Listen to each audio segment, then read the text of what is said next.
प्रभु का धन्यवाद हो, फिर से खुदाबा परमेश्वर इस सुंदर अवसर दिया है कि हम लोगों को इन दिनों में लौलीन होकर प्रार्थना करने के लिए, और प्रार्थना की उत्तर भी परमेश्वर दे रहा है। और आज हम जब चिंतित निराश अवस्था में है, परेशानी में है, दुखित है, हमारा परेशानी के समय में हमारा रखवाला जो है उसी के समय में खुदावा आप मुझे उस समय की आशीष देना चाहता है। और स्पेशली आज की जो संदेश है, हम जब निराशा में है उसी की बात परमेश्वर हमसे करना चाहता है। परमेश्वर हमसे उसकी वचन के द्वारा हम प्रत्येक लोगों को आशीषित करना चाहता है, क्योंकि जीवित परमेश्वर है और परमेश्वर जीवित के कारण से वो हमारा पिता है, हमारा अब्बा फादर है, और वो हमारा प्रतिदिन का रखवाला भी है। और जब हम निराश होते हैं उस समय हमारा प्रार्थना सुन करके हम सारे लोगों को उत्तर देने वाला परमेश्वर है। स्पेशली आज की कलाम के द्वारा परमेश्वर आपको और मुझे इससे बात करना चाहता है। आइए हम पढ़े यूहन्ना की इंजील उसकी 14 अध्याय, यूहन्ना की इंजील उसकी 14 अध्याय। कोई पढ़िए मेरे साथ 18 वचन को।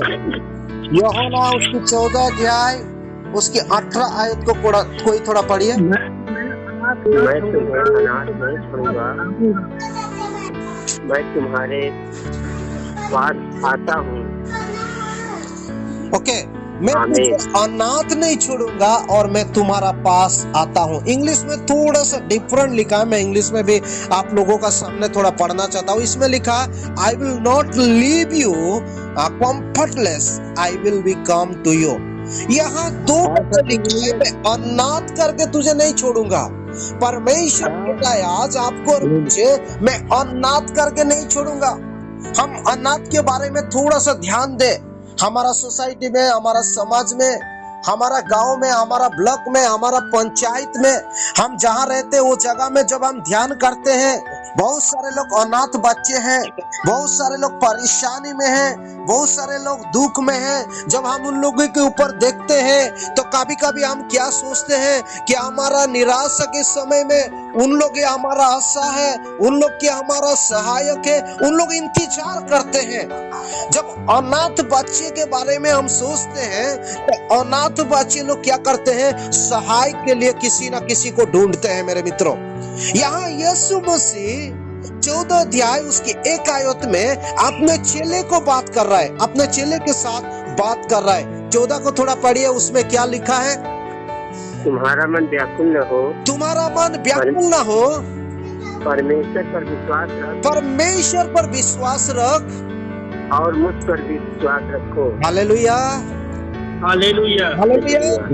हमारा परमेश्वर खुदाबाप यीशु मसीह जो उद्धार करता है, यीशु का अर्थ होता है इंग्लिश में सेवियर। सेवियर मतलब उद्धार करता। जब आप गलातियों की किताब को पढ़ेंगे, पाउल ने कलीसिया को लिखते लिखते कहता है कि ओ कलीसिया की लोग, तुम लोग पहले तो अंधकार की थे, पहले पाप में थे, लेकिन जिस दिन आप यीशु को अपने व्यक्तिगत जीवन में ग्रहण किए तो वो आपकी पिता बन गया, आपकी रक्षा करता बन गया, आपकी उद्धारकर्ता बन गया, आपकी सहायक बन गया है। जब वो आपके सहायक है तो आपके पिता भी, जब वो आपके पिता है, जो आपकी पिता है, तो वो पिता परमेश्वर कह रहा है मैं आपको अनाथ करके नहीं छोड़ूंगा। तुम्हारा मन कच्चा ना हो, तुम्हारा मन व्याकुल ना हो, तुम विश्वास करो। किसके ऊपर? परमेश्वर पर भी विश्वास करो और मेरे ऊपर भी विश्वास करो। खुदा की कलाम कह रहा है मेरे मित्रों, मैं आपको अनाथ करके नहीं छोड़ूंगा। कोई हमारा पिता है, कोई हमारा फादर है, कोई हमारा माता है, हमारा सहायक है। इसीलिए हम जब भजन संहिता उसके 27 को हम सब लोग मिलके पढ़े हैं, उसमें गहराई बातों परमेश्वर कहा। परमेश्वर की वचन में हम जो पढ़े हैं, माता पिता तो छोड़ सकते हैं लेकिन परमेश्वर आपका सृजनहारा नहीं छोड़ेगा, क्योंकि आपको अनाथ करके नहीं छोड़ेगा। जब आप यशायाह नबी की किताब 40 अध्याय उसकी 31 आयत को पढ़ेंगे, यशायाह नबी की किताब उसकी 31 आयत को पढ़ेंगे तो उसमें परमेश्वर की वचन कहता है जो यहोवा की बात जोते हैं उन लोगों के लिए परमेश्वर एक महाबल देगा, उबाव की न्याय, उबाव की न्याय देगा। और वो ऐसे चलेगा। भैया हम वो वचन को पढ़ेंगे।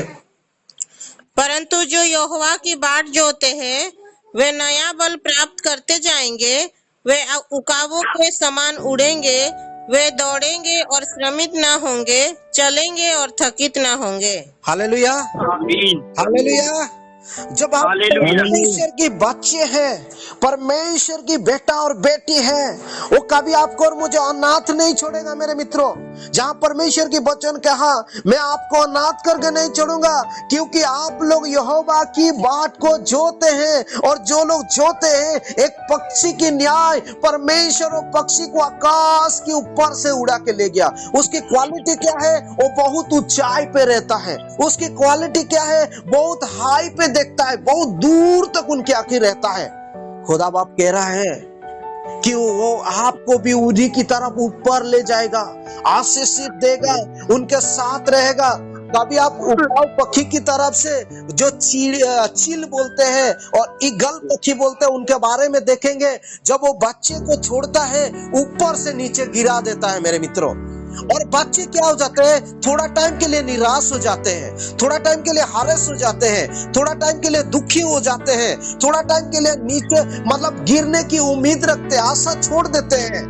लेकिन उसकी मामी क्या करती है? जब वो नीचे गिरने के समय में आता है और पंख में ले लेता है, वो उड़ाना उन लोग को सिखाता है। इसीलिए गाना में लिखा गया कि बार बार वो घोंसला को तोड़ता है, और क्योंकि ताकि हम उड़ना सीखे। जो इसीलिए खुदा की कलम आज आपको और मुझे सिखा रहा है, मैं आपको अनाथ करके नहीं छोड़ूंगा, मैं आपका सहायक हूँ, मैं आपका परमेश्वर हूँ। तुम्हारा मन क्या कच्चा ना हो, निराशा में ना पड़िए, परेशानी में ना होइए, मैं आपका रखवाला हूँ। कभी कभी मैं ये सोचता हूँ मेरे मित्रों, हमारा व्यक्तिगत जीवन में, पारिवारिक जीवन में, सामाजिक जीवन में, जिस जीवन में हम रहते हैं, हमारा जीवन में कभी कभी चिंता आता है। चिंता के कारण कभी कभी हम निराशा में पड़ जाते हैं, दुखी हो जाते हैं। कभी कभी दूसरे के साथ जाते, हाथ फैलाते हैं, किसी से सहायक मांगते हैं। जब कोई सहायक नहीं देते हैं तो हम सोचते हैं कोई हमारा नहीं है इस संसार में। अपने लोग भी अपने लोग को छोड़ देते हैं, अपने लोग भी अपने को भूल जाते हैं। लेकिन यूहन्ना 14:18 में यीशु मसीह कहा है, मैं तुझे अनाथ करके नहीं छोड़ूंगा। जब तू निराशा में है, बोझ से दबे हुए हैं और टूट पड़े हैं, ऐसे लोगों को यीशु मसीह कह रहा है, मेरे पास आओ, मैं तुम्हारा रखवाला हूँ, मैं तुम्हारा सहायक हूँ, मैं तुझसे छुड़ाऊंगा, बड़े बड़े कार्यों को कराऊंगा, बड़े बड़े अद्भुत कार्यों करने में समर्थ दूंगा। मेरे मित्रों, आज हम यीशु को विश्वास करने की जरूरत है। वो हमारा पिता है, हमारा फादर है, हमारा परमेश्वर है। वो कभी आपको छोड़ेगा नहीं मेरे मित्रों। वो आपको संभाल के ले जाएगा, वो आपको उठा के ले जाएगा, वो आपको नया नया बल से भरेगा, नया नया सामर्थ से भरेगा, नया नया शक्ति से भरेगा और नया उम्मीद भी देगा मेरे मित्रों।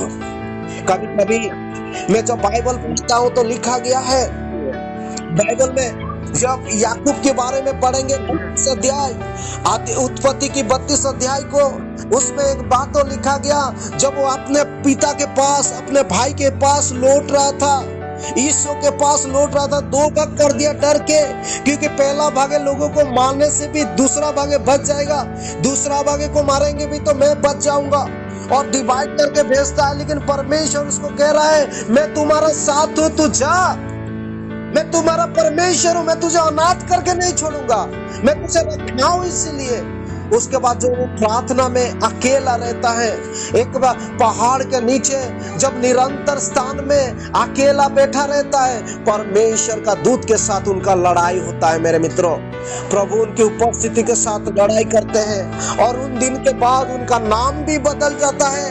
उनका दिशा भी बदल जाता है, उनका आशीष भी बदल जाता है, उनका चरित्र भी बदल जाता है, उनका सीमा भी बदल जाता है, उनके परिवार भी आशीष से भर जाते हैं। मित्रों, याकूब का अर्थ होता है एक धोखा देने वाला व्यक्ति, एक चीटर व्यक्ति, एक धोखाधड़ व्यक्ति। अपने पिता को भी धोखा दिया, अपने भाई को भी धोखा दिया, अपने मामी को भी धोखा दिया, अपने परिवार को धोखा दिया, जिन्होंने उनके साथ मिला सबको धोखा दिया।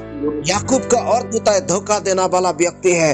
लेकिन 32 अध्याय उत्पत्ति, उसकी 32 अध्याय आप जो पढ़ेंगे शुरुआत से उसकी 12 आयत से, उसमें अचंभित घटना घटी है। परमेश्वर उनका नाम को बदल डालता है मेरे मित्रों, क्योंकि परमेश्वर का वचन कह रहा है मैं अनाथ करके तुझे नहीं छोड़ूंगा।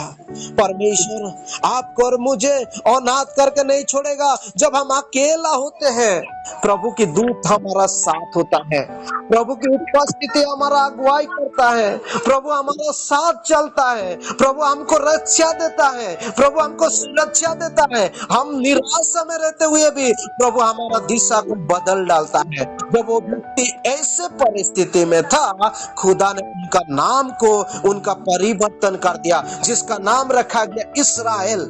इसराइल का अर्थ होता है सारे देश के आशीष का व्यक्ति।